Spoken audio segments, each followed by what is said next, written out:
One of the fun things about using Fireworks is creating interactive graphics and objects to use in your documents. Fireworks gives you the tools to easily add hyperlinks to sections of your page, create animated GIFs, as well as add rollover and hover effects to objects.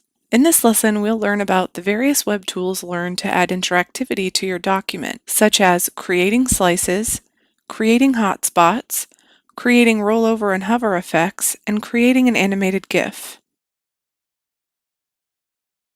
Before we go any further in this lesson, it's important we take a second to talk about the web tools that we'll be using. The web tools are located in the web area of the Tools panel. At the top left, you have 3 hotspot tools grouped together. These tools allow you to draw hotspots over your image. When hotspots are exported with HTML, they can link to other web pages or trigger events, such as a rollover. To the right of the hotspot tools are the slice tools. These let you cut an image into smaller pieces.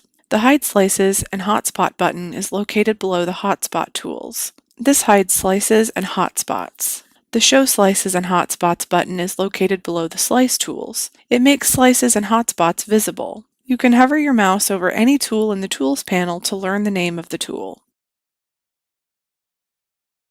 A slice is a portion of an image or design that you'll export as a graphic. If you export a slice as HTML and images, the slices can include hyperlinks, rollovers, and other interactive features. Once you create a slice, the slice is added to the web layer of the document. There are 3 different options for the type of slice that you create. These options are listed in the Property panel and are foreground image, background image, and HTML. Whenever you create a slice, you'll see these options in the Type field. The foreground image slice type is the one you'll use when you're creating click-through prototypes, as we'll learn about in the next lesson. For the time being, let's go ahead and learn to create a slice using our faux website design. To do this, select the Slice tool in the Tools panel. Now draw a box over a portion of the page. You'll notice that the area you selected with the Slice tool has a green tint placed over it. The slice has 3 main parts: the slice name, the selection handles that can be used to resize the slice, and the behavior handle to add interactivity to it. You can rename the slice in the Properties panel. To optimize a slice, make sure the slice is selected in the Layers panel. Now go to the Tools panel and click Hide Slices and Hotspots. Then click the Preview button in the document area. Optimize the sliced part of the image as you did a single file image. You can use 2UP to compare the original with the optimized version. Add more slices if you want, and then optimize each one.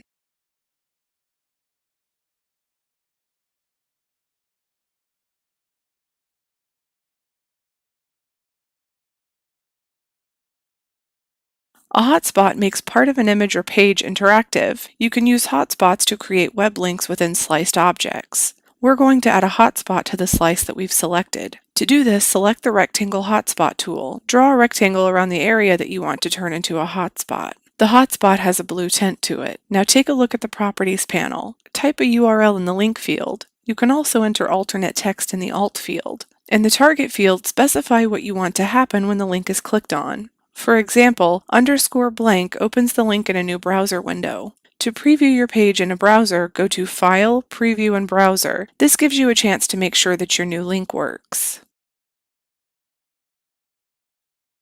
It's almost a sure bet that you've been on websites where a button or some other graphic will change appearance when you hover your mouse above it. Perhaps it's a navigation button that changes from blue to green, or something like that. You can create a rollover effect in Fireworks CS6 by using states. To start, select an object or shape in your document. We've selected the Home Navigation button. Now go to the States panel and create a duplicate state as we learned to do earlier. The duplicate state should come after the existing state. Change the appearance of the new duplicate state so that it's different from the original. We're going to change the fill color. Now that we have our 2 states for our rollover, we need to use slices and behaviors to produce the actual rollover effect. To insert a slice, make sure the second state is still selected. Go to Edit, Insert, Rectangular Slice. Now go to the Behaviors panel. You'll probably need to go to Window, Behaviors. Click the plus sign and then select Simple Rollover from the drop-down menu. To make sure your rollover effect is working, click Preview at the top left of the document area. Now mouse over the button. You should see the different states. Earlier in this course, we used slices to export graphics in a document as image files. Now we're going to show you how to use them to create hover states. To create the hover state, define the area for the slice. This will become the hover area. This must be an area that already has more than one state. Click on the pointer tool in the Tools panel. Drag the behavior handle in the center of the slice to the top left and then up toward the name of the slice. You'll see a blue line along with the Swap Image dialog box. We've selected State 2. Now click OK. When you preview it in your browser, you'll notice the sliced area changes from one state to another when your mouse hovers over it.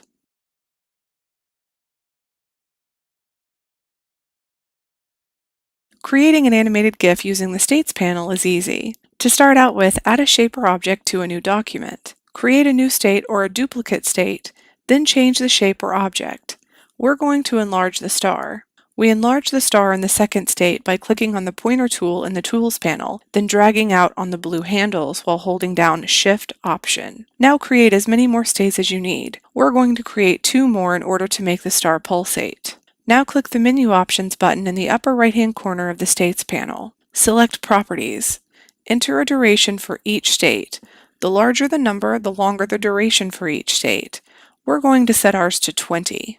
You'll need to set the state duration for each state. Make sure Include when exporting is checked for each state as well. Now click in the left column beside each state. This will make a vertical line appear. What you're doing is tying the states together. When you're finished, go to the web area of the Tools panel. Click on the Slice tool and then drag it over your shape or object. Now go to the Optimize panel. Make sure that your settings match mine. We're going to choose an animated GIF and make sure that Alpha Transparency is selected.